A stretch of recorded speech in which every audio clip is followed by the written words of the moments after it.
Hey guys, welcome back to the Pulling Curls podcast. Today on episode 81, we are talking about all the ways that I have ruined my kids. The more we learn as parents and science and all these kind of things, I've done everything wrong. But today we're just going to talk about sunscreen. Let's untangle it.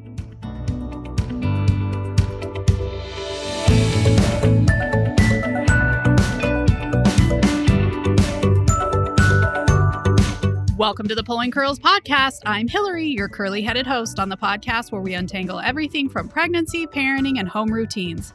I want you to know that there are no right answers for every family, and I find that simplifying my priorities is almost always the answer. It's tangled, just like my hair.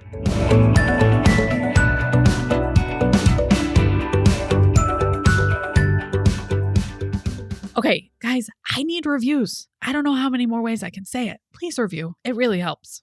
Okay, so the sunscreen aisle is super overwhelming for me, and I buy a lot of it in Arizona. We swim very frequently. We do not have a pool at our house, but we have pools that we friends are so generous to let us come play in. It's so hot here. You gotta do it. But when my friend Samantha, who has been on, she was on a previous episode all about cleaning supplies that are safe to use while you're pregnant or with babies. When she mentioned that she knew a lot about sunscreens, I was like, hello, bingo, let's do that before it heads into summer. So spring breaks right about now, and we will be heading into the time when we're buying sunscreen more frequently. So I wanted to get you guys prepared before we hit that sunscreen aisle. So today's guest is the evidence-based mommy. She's been on before. She has a PhD in this kind of stuff, guys. Like her doctorate was in helping us protect our pregnant bodies and babies and kids from malicious chemicals that are out there. So I want to introduce my friend today, Samantha Radford.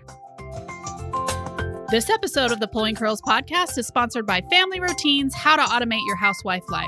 Ever wish life was more like you pictured it would be before you had kids? Being able to spend less time with the mundane tasks and more time teaching kids the fun and valuable life skills you know they need. Family Routines teaches families to simplify daily tasks into routines that help them feel more peace and joy. Save 15% with the coupon code UNTANGLED. You can find it at pullingcurls.com in the menu under courses or in this episode's show notes. Hey, Samantha, welcome back to the Pulling Curls podcast. Hey, Hillary, good to see you or hear you. We see each other. Guys, I record these on Zoom so people can see my barely washed face. You're great. Okay, so we're getting into spring break season. Actually, I think my spring break's already passed by the time this airs. But I live in Arizona, so sunscreen is super important here. I have like a whole shelf devoted to sunscreen because, So I wanted Samantha mentioned that she knows a lot about sunscreen safety. And I was like, that's fascinating because the more I'm like following people on Instagram or TikTok who really know about this stuff, I'm like, I'm pretty sure I'm doing this wrong. So I definitely don't want to waste all the time that I'm using to tell my kids to put on sunscreen. So let's do it right. Okay. So what can go wrong with sunscreen? What could we be doing wrong? I mean, the main thing that at least I'm concerned with as, a chemist is like what your sunscreen is made out of and what kinds of health effects those ingredients can have. So of course, there's also, application and all that stuff too, which is a whole nother thing. But especially if you've got babies or little ones, because their skin allows stuff to absorb through more easily than, we can as an adult. Or even if you're pregnant, sunscreen, like I think up to 4% of one of the active ingredients gets absorbed through your skin into your bloodstream, and then it can make it into the placenta, and so it can cross to your baby. So there's just a lot to be aware of that you might not be thinking about. I see your face looks very concerned. Yeah. Now I'm really concerned that I've been, my kids are teenagers, so right. I've already screwed them up as much as I'm going to. Yeah, no, it's fine. Yeah. So if you are listening to this and that's exactly what you're thinking is, oh dear God, but I already had my kids, like, it's going to be okay. That's kind of one of the things about knowing about these toxicants in general is that we can get so wrapped up in it that it paralyzes us. So do what you can moving forward. Don't panic about the past that you can't change. Yeah. Like my kids haven't grown another eye, so I feel really good about that. Yeah. Right. Like it's probably okay. It's just all like a statistics thing, increasing chances from very, very minute to still pretty minute of different things. But yeah. Yeah. Is there a specific thing in sunscreen we should be not wanting? So there are kind of like two main classes of sunscreens. There are physical or mineral sunscreens, and there's organic sunscreens. So when we say organic, we don't mean like organic food, like Crunchy People organic. We mean more like carbon-based sunscreens. So those sunscreens, the way they work is basically you apply them to your skin, and whenever UV light from the sun hits them, a chemical reaction occurs, and that chemical reaction happens on the skin. And so instead of the UV light like entering into your skin cells and causing damage, instead they just like work on the sunscreen instead. And so it mitigates like the harmfulness of the UV light. Okay. And that's probably what most of us have used up till now. Yeah. Right? So the organic sunscreens are lighter weight. They're easy to put into a spray. Like they feel better. So yeah, a lot of times that's what we reach for because they feel better. So the other one, like I said, those are mineral sunscreens. So those are ones that either have like titanium dioxide or zinc oxide. So they're the ones that are like thicker and leaves that feeling on you, kind of slimy. And if you're already pretty fair like me, like they turn you into like just, this white amazingness. And the way they work, they're like physical sunscreen. So basically the little particles of zinc or titanium act as tiny, tiny mirrors that just reflect the sun, like the UV light away. And so they don't feel as nice, but they're actually the safer ones. Oh, so you're like on Twilight where they sparkle. Just kidding. Yes. That's exactly so you can tell your kids that shouldn't be watching Twilight. So maybe don't That's tell true that. But okay, so those, because I'm just starting to hear about mineral sunscreens. Now back in the day when I was little, I think I'm older than you, we used to put zinc on our nose. Yeah. Like zinc oxide. And it was really cool because, you could do it colors or whatever. So that would be a mineral? Yes. Okay. So if you see the words zinc or titanium, that's going to be a mineral sunscreen. That's a good option. And there's sunscreens now that are combined. Like they might have some titanium dioxide, but also have some organic stuff. So if you see the word or like the phrase, I guess, oxy somewhere in the name, like oxybenzone's a big one, then it's going to be an organic sunscreen. There's lots of different ones. They don't always have that oxy thing in there, but that's a good way to know real quick. But basically, if it's not a mineral one that's going to have titanium or zinc, it's the other type, an organic one. So. Okay. Are there specific chemicals that have been in sunscreens that we need to watch out for? Or is there a way that we can just know when we're like going to Walmart? If you just go for the titanium dioxide or for the zinc oxide, like that's the best way to go. Do they sell those as a spray? Says the lazy mom. Okay, let's talk about sprays too, since you asked. They do sometimes. Okay. So one of the concerns, that's actually a whole nother thing, whether you choose organic or mineral, the thing with the sprays is that when you spray it, you're likely to inhale it. Right. And so then you're getting like an even more direct exposure to whatever compounds that are potentially hazardous. So your options are to be slightly less lazy, which I understand is not awesome when you're trying to get sunblock on like 3 little kids. Like I get what a pain that is.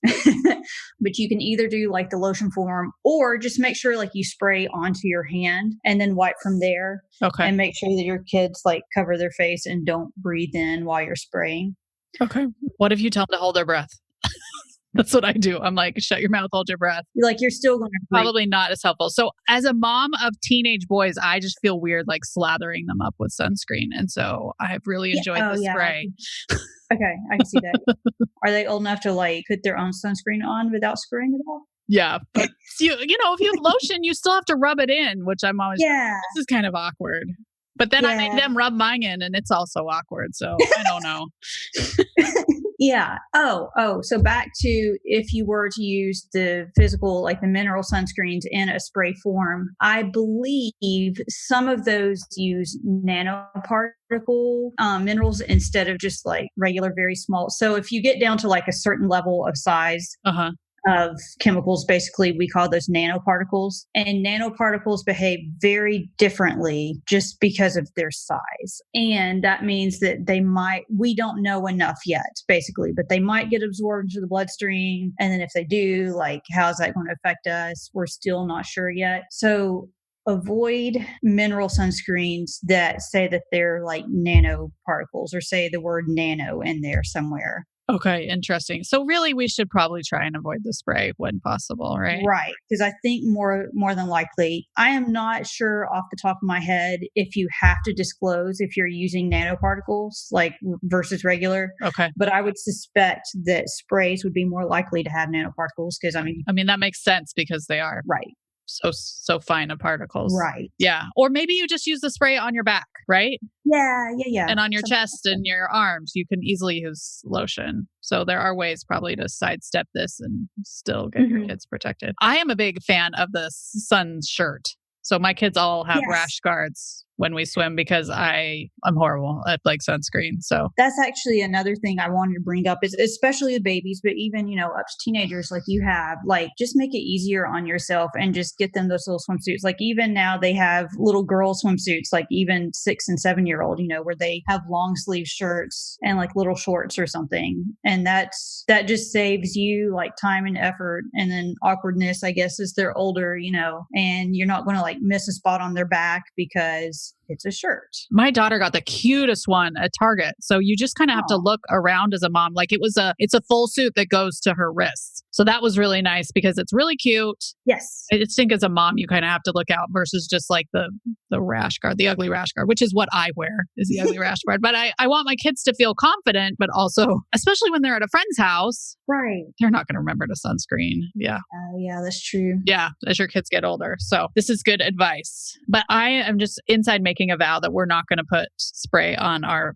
front part of our body. Anywhere we can reach with our hands. Okay. We're going to use lotion. Don't you think that's like a good happy medium? Yeah. I mean, I'm thinking so just from my background, like I'm aware of, like parts per billion and parts per million levels are enough to sometimes cause issues depending on the particular chemical. So even if you choose to like just spray your back, some of it's going to like where your shoulders are, it'll kind of get ahead towards your face and stuff. But I mean, yeah, that can work. So it's still better than nothing. Yeah. Yeah. Yes. So, okay. There's that. So. Especially when I had tiny kids, like no one could rub my back in. No one could even reach it. No, just kidding. Right. Yeah, definitely just like don't spray the face. That's like the biggest thing. Okay. If you've got spray sunscreen and like that's what you got, and, then spray your hand and then rub on. Yeah. I love Neutrogena sunscreen for my face. Do you have a face sunscreen that you like? Off the top of my head, I don't. So I just kind of use the same thing for like everywhere. Yeah. Well, in Arizona, I sunscreen every day. Oh, okay. Okay. So we're in the summer. Yeah. So it's less of a thing. Yeah. Okay. Do you have any brands of sunscreen that you like? I do. Let me see if I can remember. Oh, Beach Bum, like with the monkey face on it. Okay. They have a baby sunscreen that's good. Yeah. So I've got a couple. There's Think Baby Safe sunscreen. So that's a great one. It's got an SPF of 50 plus. Baby Bum. That's what this one is called. So it's a mineral sunscreen. Badger Baby sunscreen. So those are all like I'm focused more on people with young children. So I'm picking baby Obviously. one. Now, as the mom, because you probably don't want to pack 12 cans of sunscreen or bottle. We're not using cans Bottles anymore. now, yeah. We can use this on us too, right? Yeah, absolutely. Okay. And that's kind of the thing is there's no real regulation as to what makes a baby sunscreen versus like just sunscreen. So I don't even know how they decide to market it that way other than, we'll make more money if we tell people this is for babies. And in fact, you have to watch that because you automatically think like, oh, look, this is baby sunscreen. It must be safe. But a lot of times they have those, more toxic mineral sunscreens in them, or not mineral, sorry, more toxic organic sunscreens in them, which, makes sense because it feels smoother and it's kind of easier to apply and stuff and doesn't leave you all sticky. So when people don't know the difference. What about with these mineral ones? Do they wash off faster? No, not necessarily. Okay. Like definitely, reapply like you're supposed to and all that. Actually, that's a good point. So let's say that for whatever reason, like you're at the beach and the sunscreen that you have, it's an organic one. So you have like oxybenzone. When they tell you to, apply it and then wait 10 minutes or 20 minutes or whatever, like they really do mean that. Partially because you don't want it to wash off of you because you'll get sunburned. And partially because, especially if you're at the ocean. So that particular sunscreen has been shown to cause problems with the coral reef. So like killing off the coral reef, which we know is like a really big deal and a really bad problem. And so we don't want to contribute to that. No. So especially oxybenzone don't wear it to the beach. But if you do wear it to the beach, make sure that you wait that 20 minutes or whatever that they tell you before you jump in. Oh, interesting. So that's about the creatures and me. Yes, yes. When it says reef safe on it, it's still the same thing? If it's reef safe, I imagine that it's something that shouldn't cause those problems. So I would be curious if the reef safe ones are mineral sunscreens. I haven't looked, like to notice that, but I would bet that that's what it is. Okay, interesting. Because, now I'm worried that if I'm killing coral, it's likely I'm killing myself too. Oh, well. All right. So we are making a change starting today. So for me, we'll just use canned sunscreen on our backs, possibly our legs. No more face sunscreen with the cans, and look for more mineral sunscreens. Yes. Okay. Even though I really don't like how they feel. I know. I don't either. Yeah. Is there any tips for making them feel less? No. Whatever they feel like. Yeah.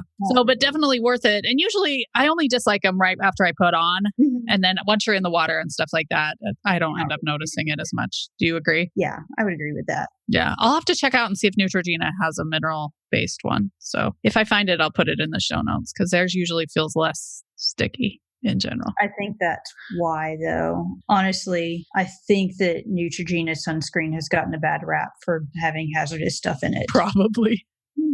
That's why I'm getting a third eyeball. No. Okay. Good information. Also, if you guys have a sunscreen brand that you love that you feel is safe, tell us in the comments. I would love to look them up because sunscreen, we buy it in bulk here. Yeah. And that's something else to think about. There's a lot of like moisturizers or foundations or whatever that have sunscreens in them. And those are almost always going to be organic sunscreens because, for cosmetics, like you want something lightweight. So just keep that in mind. It's up to you how much you're concerned about it, but something to be aware of. I do know that some of them who have used mineral sunscreen, people don't love because then if you have a flash picture or like, let's say you're a YouTube star, they don't like the light bouncing off of them and then being all Twilight. Yeah, I could see that. So, obviously both are usable, right? Mm-hmm. And so just pick what works for you in that moment, but maybe more mineral in places where the sun hits a lot. And especially when you've got kids, like little people. Yes. Plus, if we trained kids to know that that's just how sunscreen feels versus me, then they won't know the difference. They'll just assume it's supposed to be gross. And right. It's like when we started using seatbelts, people felt confined, but I don't feel confined in a seatbelt. It's just what I do in a car. Right. Or like I always have whole wheat bread for our kids, and now their grandparents give them white bread sometimes. I'm like, oh no, they know white bread exists. It's like the candy of bread. My kids are always like, they had white bread at their house. Exactly. Well, that family's better than us. It's fine. Okay. Really good information as we head into summer. Guys, check out the labels on your sunscreen. Try and get mineral when possible. All right. Thanks, Samantha. Okay, guys. So after we stopped recording, I was just like, oh, Samantha, that aisle is so overwhelming for me. Because it is. Also, it's really overwhelming in the makeup section, but maybe we'll talk more about that later. But she said, you have to remember that the stress is also not good for you. So as much as we're like trying to keep these chemicals out of our bodies, we also need to remember that feeling overwhelmed and frustrated is also bad for our bodies. So just go there, try and make the best choice that you can. I am going to link to the products that she recommends in the show notes. That way you can either check your aisle or you can buy them on Amazon. But I think the more we know, the better we can do. But again, don't make it a stressful feeling. Just try and do the best that you can, especially just moving forward. Don't dwell in the past that I, in circa 2000, probably slathered my kid with horrible toxins. And maybe that's why he doesn't text me back. Thanks so much for joining us today. I hope we helped smooth out a few of the snarls in your life. We drop an episode every Monday, and we always appreciate it when you guys share and review. Until next time, we hope you have a tangle-free day.